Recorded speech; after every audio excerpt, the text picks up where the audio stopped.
नमस्कार भक्तों, आप सभी का एक बार फिर से स्वागत है हमारे चैनल MK स्टोरीज में। आज सुनेंगे भगवान शिव की कृपा से जुड़ी एक और कहानी। एक बार की बात है, एक बूढ़ी औरत अपने बेटे के साथ रहती थी। दोनों माँ बेटा मेहनत मजदूरी करके अपना गुजारा चलाते थे। एक बार उस बूढ़ी औरत ने सोचा कि अपने पुत्र का विवाह कर देना चाहिए और उसने अपने पुत्र का विवाह करवा दिया।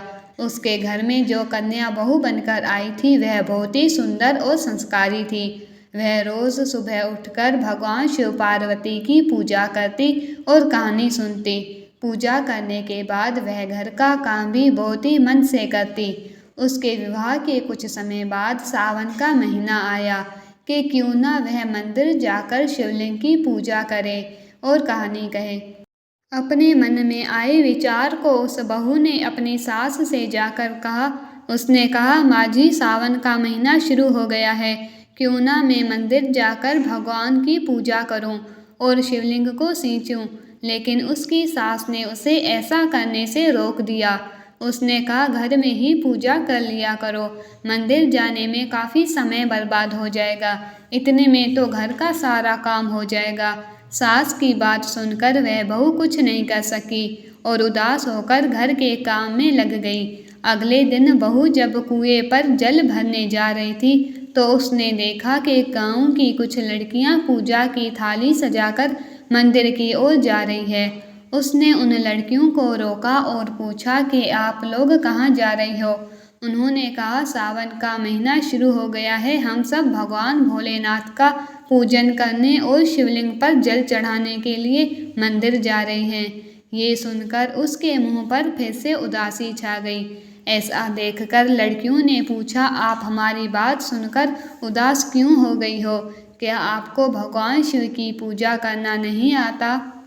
उसने कहा, ऐसी बात नहीं है, भगवान शिव तो मेरे आराध्य देव हैं, लेकिन मेरी सास मुझे मंदिर में पूजा के लिए नहीं जाने देती। लड़कियों ने कहा, आप चिंता ना करें, आप रोज़ इसी समय पानी भरने के लिए आया करें और जब आप पानी भरने आओगी तब हमारे साथ मंदिर में पूजा कर लिया करो। बहू ने कहा, मेरे पास इस समय पूजा की सामग्री नहीं होती और अगर मैं उसे घर से लाऊंगी तो मेरी सास को पता चल जाएगा। लड़कियों ने कहा, कोई बात नहीं, आप हमारी पूजन सामग्री से ही पूजा कर लेना। ये सुनकर वह बहुत खुश हो गई और अब हर रोज़ वह उनके साथ मंदिर जाने लगी। वहाँ जाकर वह शिवलिंग को सींचती और भक्ति भाव से भगवान शिव का पूजन करती और आरती कहती।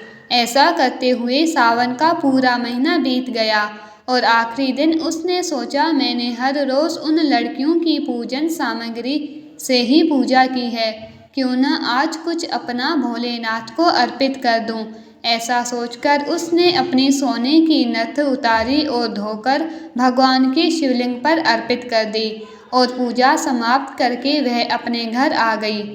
अब वो अपनी सास से नज़रें छुपाती हुई इधर उधर फिरने लगी, क्योंकि उसे डर था कि नाक की नथ के बारे में सास ज़रूर पूछेगी।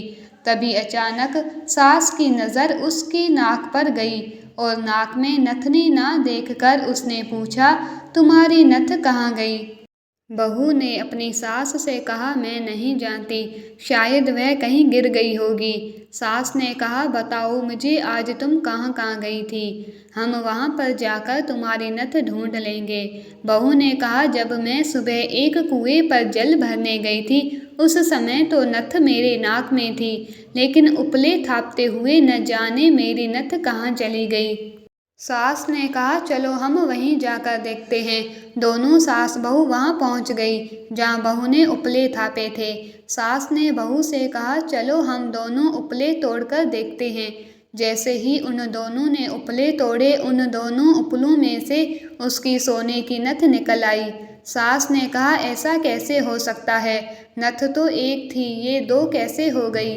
फिर उन दोनों ने कुछ और उपले तोड़े और फिर उनमें से भी सोने की नथ निकलने लगी। ऐसा करते करते हर उपले में से सोने की नथ निकलने लगी। ये देखकर सास घबरा गई और उसने बहू से पूछा, ऐसा कैसे हो सकता है, बहू ने कहा, माँ जी, ये भगवान भोलेनाथ की कृपा है। और बहू ने सारी बात अपनी सास को बता दी। बहू ने कहा, मेरी एक नथ के बदले भगवान शिव ने आज मुझे कितनी सारी नथें दे दी।